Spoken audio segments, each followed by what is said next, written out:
Assalamualaikum warahmatullahi wabarakatuh. Saya Asep Saifullah dari Prodi Pendidikan Agama Islam semester 2.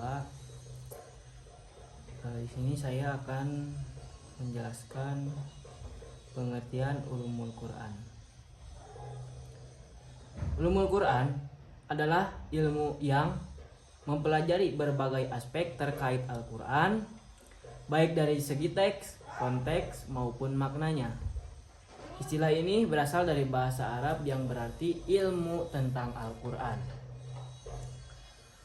Ulumul Al-Quran mencakup beberapa disiplin ilmu, antara lain asbabun nuzul, memahami latar belakang dan situasi historis dari wahyu-wahyu tertentu. 2. Qiraat, studi tentang berbagai cara membaca Al-Quran. Terus tafsir, penafsiran dan penjelasan makna ayat-ayat Al-Quran. Terus ada makro, ilmu tentang bacaan Al-Quran dan tata cara pengucapannya. Terus 5. Ilmu mushaf, studi tentang bentuk dan penyusunan mushaf Al-Quran. Ilmu ini penting untuk memahami teks Al-Quran secara menyeluruh, baik dari segi bahasa, sejarah maupun konteksnya. Tujuan mempelajari ulumul Quran meliputi 1. Memahami Al-Quran dengan mendalam, memberikan pemahaman yang lebih baik tentang makna, konteks, dan pesan-pesan yang terkandung dalam Al-Quran. 2. Menafsirkan ayat dengan akurat, membantu dalam penafsiran yang tepat dan relevan, baik dalam konteks historis maupun dalam aplikasi sehari-hari. 3. Menjaga keaslian bacaan, menjaga dan melestarikan cara bacaan Al-Quran yang sesuai dengan tradisi. 4. Menyelesaikan kontroversi dan kesalahpahaman, mengatasi perbedaan dan kesalahpahaman yang mungkin muncul tentang teks Al-Quran. 5. Mengaplikasikan prinsip-prinsip dalam kehidupan, membantu umat Islam menerapkan ajaran Al-Quran dalam kehidupan sehari-hari dengan baik. Dengan mempelajari ulumul Quran, umat Islam diharapkan dapat lebih memahami dan mengamalkan ajaran agama mereka secara tepat dan efektif. Selanjutnya saya akan menjelaskan nuzulul Quran. Pengertian nuzulul Quran. Nuzulul Quran adalah peristiwa turunnya Al-Quran kepada Nabi Muhammad SAW secara bahasa.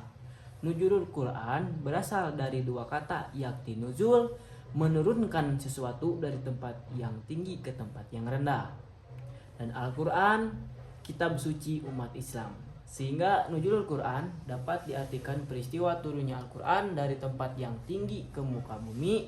Sedangkan makna secara lengkap nuzulul Quran adalah peristiwa turunnya Al-Quran dari Allah Subhanahu wa Ta'ala kepada Nabi Muhammad untuk digunakan sebagai petunjuk bagi umat Islam. Terus hikmah Al-Quran turun berangsur-angsur. 6 alasan Al-Quran diturunkan secara berangsur-angsur, yaitu 1. Menenangkan hati dan pikiran Rasulullah SAW. Hal ini sesuai dengan apa yang Allah Subhanahu wa Ta'ala firmankan dalam surat Al-Furqan ayat 32, yang artinya orang-orang yang kufur berkata, mengapa Al-Quran itu tidak diturunkan kepadanya sekaligus? Demikianlah kami memperteguh hatimu Nabi Muhammad SAW dengannya, dan kami membacakannya secara tartil berangsur-angsur, perlahan dan benar. 2. Menyesuaikan situasi dan kondisi. Al-Quran turun menyesuaikan dengan berbagai kejadian, situasi dan kondisi. Selain itu, diturunkan berangsur-angsur sebagai penahapan suatu ketetapan seperti penetapan akidah yang benar, hukum-hukum syariat, dan akhlak mulia. 3. Penegasan Al-Quran. Alasan Al-Quran diturunkan berangsur-angsur lainnya sebagai penegasan bahwa Al-Quran diturunkan langsung oleh Subhanahu wa Ta'ala. Allah Subhanahu wa Ta'ala berfirman dalam surat Hud ayat 1 yang artinya, inilah kitab yang ayat-ayatnya telah disusun dengan rapi, kemudian dijelaskan secara terperinci dan diturunkan dari sisi Allah yang maha bijaksana lagi maha teliti. 4. Memudahkan manusia. Alasan Al-Quran diturunkan secara berangsur-angsur adalah untuk memudahkan manusia untuk menghafal, memahami, dan mengamalkannya. Sebab ia dibacakan kepada mereka sedikit demi sedikit. Allah berfirman dalam surat Al-Isra ayat 106 yang artinya, Al-Quran kami turunkan berangsur-angsur agar engkau Nabi Muhammad membacakannya kepada manusia secara perlahan-lahan, dan kami benar-benar menurunkannya secara bertahap. 5. Memberikan hukum yang bijak. Alasan Al-Quran diturunkan secara berangsur-angsur adalah untuk memberikan hukum yang bijak dan mendidik psikologis manusia supaya mau menerimanya. Contohnya adalah tentang hukum pengharaman khamr yang turun secara bertahap dalam 3 ayat di dalam Al-Quran. 6. Menumbuhkan kerinduan.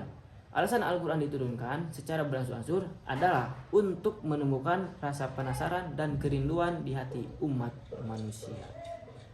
Selanjutnya saya akan menjelaskan tentang asbabun nuzul.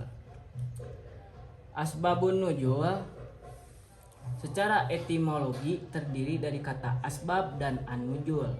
Sedang secara terminologi menurut Az-Zarqani dalam bukunya Manahil al-Urfan fi Ulum Al-Quran, pengertian asbabun nuzul adalah sesuatu yang menyebabkan satu ayat atau beberapa ayat diturunkan untuk membicarakan sebab atau menjelaskan hukum sebab tersebut pada masa terjadinya sebab itu. Urgensi dan fungsi asbabun nuzul. Pengetahuan tentang tafsir dan ayat-ayat tidak mungkin jika tidak dilengkapi dengan pengetahuan tentang peristiwa dan penjelasan dengan turunnya suatu ayat. Sementara Ibnu Daqiq Al-Id menyatakan bahwa penjelasan asbabun nuzul ialah satu jalan yang baik dalam rangka memahami Al-Quran.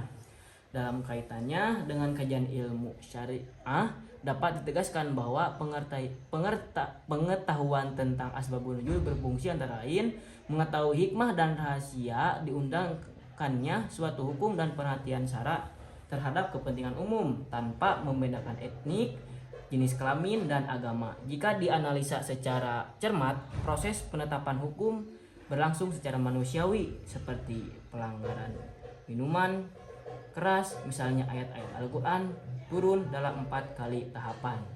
Selanjutnya saya akan menjelaskan tentang munasabah. Munasabah secara etimologi menurut As-Suyuti berarti al-musyakalah atau dalam arti keserupaan, dan al-muqarabah dalam arti kedekatan. Istilah munasabah digunakan dalam ilat dalam bab qiyas dan berarti al-was al-muqarrib li al-huk, gambaran yang berhubungan dengan hukum. Istilah munasabah diungkapkan pula dengan kata rob atau pertalian. Menurut pengertian terminologi, munasabah dapat didefinisikan sebagai berikut. Menurut Ajar Kasih, munasabah adalah suatu hal yang dapat dipahami tatkala dihadapkan terhadap akal, pasti akal itu akan menerimanya. Menurut Mana Al-Qoton, munasabah adalah sisi keterikatan antara beberapa ungkapan di dalam satu ayat, atau antara ayat pada beberapa ayat, atau antara surat di dalam Al-Quran. Menurut Ibnu Al-Arabi, munasabah adalah keterikatan ayat-ayat Al-Quran sehingga seolah-olah merupakan satu ungkapan yang mempunyai kesatuan makna dan keteraturan redaksi. Munasabah merupakan ilmu yang sangat agung. Mungkin segitu saja dari saya. Wassalamualaikum warahmatullahi wabarakatuh.